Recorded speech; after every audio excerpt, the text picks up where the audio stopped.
कहानी शुरू होती है द्वारका के शांत तट से, जहां श्री कृष्ण एक पेड़ के नीचे योग निद्रा में बैठे थे। शिकारी जरा ने उन्हें हिरण समझकर तीर चला दिया। कृष्ण मुस्कुराए। मेरे प्रस्थान का समय आ चुका है। वह शांत भाव से देह त्याग देते हैं।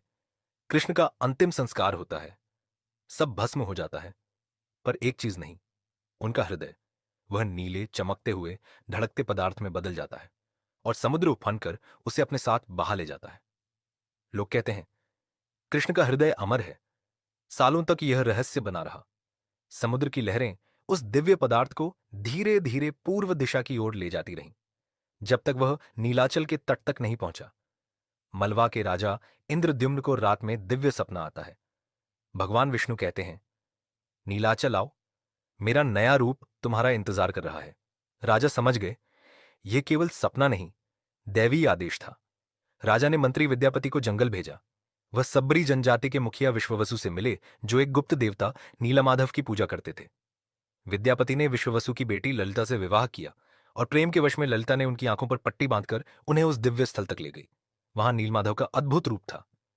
विद्यापति राजा को वापस लाए, लेकिन इस बार स्थान खाली था। नीलमाधव गायब।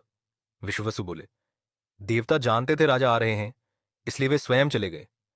राजा इंद्रद्युम्न टूट गए, पर उन्होंने हार नहीं मानी। ठीक उसी समय समुद्र अचानक उफनने लगता है।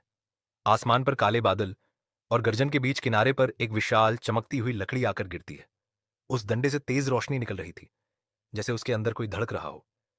उसी पल आकाशवाणी गूंजती है, इंद्रद्युम्न, यही मेरा नया शरीर है, पर याद रखना, इसके अंदर एक ऐसा रहस्य छुपा है जिसे देखने वाला इंसान जीवित नहीं रहेगा। राजा स्तब्ध। विद्यापति कांप उठते हैं। विश्ववसु की आंखों में डर। लेकिन असली सवाल अभी बाकी है। आखिर इस डंडे में क्या छुपा था? कैसे बनी जगन्नाथ, बलभद्र और सुभद्रा की रहस्यमयी मूर्तियां? और वो कौन सा जीवित पदार्थ था जिसे देखकर मृत्यु हो जाती है? इन सब का जवाब अगले भाग में जानेंगे। तो इस रहस्यमय कथा को पूरा सुनने के लिए चैनल को तुरंत सब्सक्राइब करें।